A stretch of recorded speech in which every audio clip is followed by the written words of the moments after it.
ನಮಸ್ಕಾರಗಳು ಸ್ನೇಹಿತರೆ. ಇಂದಿನ ದಿ ಮೀಡಿಯಾ ಚಾನಲಲ್ಲಿ ನಾವು ಹೇಳಿಕೊಳ್ಳೋದು, ಬದುಕಿನಲ್ಲಿ ಎಷ್ಟೇ ನೋವು ಬಂದರೂ ಹೃದಯ ಬಲವಾದರೆ ಮತ್ತೆ ಹೊಸ ಕನಸು ಕಟ್ಟಿಕೊಳ್ಳಬಹುದೆಂಬುದಕ್ಕೆ ಸಾಕ್ಷಿಯಾದ ಒಬ್ಬ ಮಹಿಳೆಯ ಬದುಕಿನ ಕಥೆಯಾಗಿದೆ. ಫ್ರೆಂಡ್ಸ್, ಇವರು ಬೆಂಗಳೂರು ಮೂಲದ ಒಬ್ಬ 38 ವರ್ಷದ ಹುಡುಗಿಯ ಪ್ರೊಫೈಲ್ ಆಗಿದೆ. ಮದುವೆಯಾಗಿ 10 ವರ್ಷಕ್ಕೂ ಹೆಚ್ಚು ಕಾಲ ಗಂಡನೊಂದಿಗೆ ಬದುಕಿದರು. ಗಂಡ ಒಳ್ಳೆಯವನೇ ಆಗಿದ್ದ, ಆದರೆ ದುರದೃಷ್ಟ ಅಸೌಖ್ಯದಿಂದಾಗಿ ತಡವಾಗಿ ಬದುಕನ್ನು ಬಿಟ್ಟರು. ಹಾಗೆ ಅವಳು ಒಂದೇ ರಾತ್ರಿ ಹತ್ಯೆಯಾದಳು. ಮದುವೆಯಾದಳು. ಇಬ್ಬರು ಚಿಕ್ಕ ಮಕ್ಕಳನ್ನು ತಾವೇ ತಾಯಿ ತಂದೆಯಾಗಿ ಬೆಳೆಸಬೇಕಾದ ಹೊಣೆಯನ್ನು ಹೊತ್ತಳು ಎಂದು ತಿಳಿಸಲಾಗ್ತಿದೆ. ಹಾಗೆ ಅವಳ ಬದುಕು ಸುಲಭವಾಗಿ ಇರಲಿಲ್ಲ. ಆರ್ಥಿಕ ಒತ್ತಡ, ಸಮಾಜದ ಕುಟುವಾದ ಮಾತುಗಳು, ಕುಟುಂಬದ ಬೆಂಬಲದ ಕೊರತೆ, ಎಲ್ಲದರ ನಡುವೆ ಅವಳು ಮಕ್ಕಳಿಗಾಗಿ ತಾಳ್ಮೆಯಿಂದ ಬದುಕಿದಳು. ಅನೇಕ ಸಲ ಮನಸ್ಸು ಕೂಡ ಕುಗ್ಗಿತ್ತು, ಕಣ್ಣೀರಾಗಿತ್ತು. ಆದರೆ ಒಂದು ಮಾತು ಅವಳಿಗೆ ಧೈರ್ಯವನ್ನು ಕೊಟ್ಟಿತ್ತು: ನಾನು ಬಲವಾಗಿರಬೇಕು, ಏಕೆಂದರೆ ನನ್ನ ಮಕ್ಕಳು ನನ್ನ ಮೇಲೆ ಅವಲಂಬಿತವಾಗಿದ್ದಾರೆ. ಇಂದು ಅವಳ ಮಕ್ಕಳು ಸ್ವಲ್ಪ ದೊಡ್ಡವರಾಗಿದ್ದಾರೆ. ಅವಳ ಬದುಕು ಹೀಗೆ ಕಳೆಯುತ್ತಿದೆಯಾದರೂ ಹೃದಯದಲ್ಲಿ ಒಂದು ಶೂನ್ಯತೆ ಉಳಿದೇ ಇದೆ. ಜೀವನದಲ್ಲಿ ಒಬ್ಬನು ಜೊತೆಯಾದರೆ, ಮನದ ಮಾತು ಕೇಳಿದರೆ, ನನ್ನ ಜೊತೆಗಿದ್ರೆ ಎಷ್ಟೇ ಚೆನ್ನಾಗಿರುತ್ತೆ ಅಂತ ಅನ್ನುವ ಬಯಕೆ ಅವಳ ಕಣ್ಣುಗಳಲ್ಲಿ ಸ್ಪಷ್ಟವಾಗಿ ಕಾಣಿಸುತ್ತಿದೆ. ಹಾಗೆ ಅವಳ ಕನಸು ಏನು ಗೊತ್ತೇ?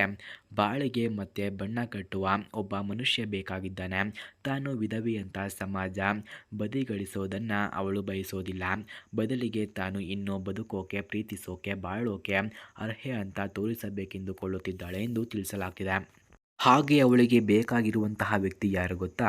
ಒಬ್ಬ ಸರಳ, ಬಾಳಿನ ಅರ್ಥ ಗೊತ್ತಿರುವ ಮನುಷ್ಯ.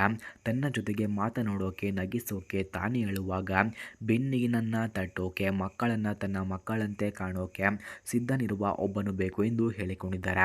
ಹಣ, ಆಸ್ತಿ, ವೈಭವ ಅವಳಿಗೆ ಮುಖ್ಯವಲ್ಲ. ಅವಳಿಗೆ ಬೇಕಾದದ್ದು ಕೇವಲ ಮನದ ಒಡನಾಟ, ಒಬ್ಬ ನಿಜವಾದ ಸಂಗಾತಿಯಷ್ಟೇ ಎಂದು ಕೂಡ ತಿಳಿಸಿಕೊಟ್ಟಿದ್ದಾರೆ. ಅವಳು ಹೇಳಿದ ಮಾತೇನು ಗೊತ್ತಾ?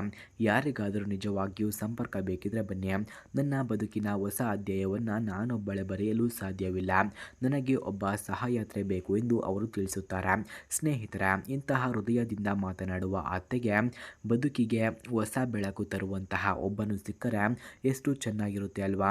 ಹಾಗಾದರೆ ಯಾರಿಗಾದರೂ ನಿಜವಾಗಿಯೂ ಸಂಪರ್ಕ ಬೇಕಿದ್ರೆ ಅಂತ ಅನಿಸಿದರೆ ಅವಳ ಜೊತೆ ಬದುಕನ್ನು ಹಂಚಿಕೊಳ್ಳೋಕೆ ಮುಂದೆ ಬನ್ನಿ. ಇದು ಕೇವಲ ಒಂದು ಪ್ರೊಫೈಲ್ ಅಲ್ಲ, ಇದು ಒಬ್ಬ ಅತ್ತೆಯ ಮನದ ಕಿರುಚಾಟ. ಹಾಗೆ ಸ್ನೇಹಿತರೆ, ಯಾರಿಗಾದರೂ ಇಂತಹ ಆಂಟಿಯ ಫೋನ್ ನಂಬರ್ ಅಥವಾ ಅಡ್ರೆಸ್ ನಿಮಗೆ ಬೇಕಾಗಿದ್ದರೆ ಮೊದಲು ನಮ್ಮ ಚಾನಲನ್ನು ಸಬ್ಸ್ಕ್ರೈಬ್ ಮಾಡಿಕೊಳ್ಳಿ. ಆ ನಂತರ ಜಾಯಿನ್ ಎಂಬ ಬಟನ್ ಕಾಣಿಸುತ್ತದೆ. ಜಾಯಿನ್ ಬಟನ್ ಮೇಲೆ ಕ್ಲಿಕ್ ಮಾಡಿ ನಮ್ಮ ಮೆಂಬರ್ಶಿಪ್ಗೆ ಜಾಯಿನ್ ಆದರೆ ಮಾತ್ರ ಇವರ ಫೋನ್ ನಂಬರ್ ಹಾಗೂ ಅಡ್ರೆಸ್ಸನ್ನು ನಾವು ನಿಮಗೆ 100ಗೆ 200% ಸೆಂಡ್ ಮಾಡುತ್ತೇವೆ. ಧನ್ಯವಾದಗಳು. ಮುಂದಿನ ಕಥೆಯಲ್ಲಿ ಮತ್ತೆ ಭೇಟಿಯಾಗೋಣ.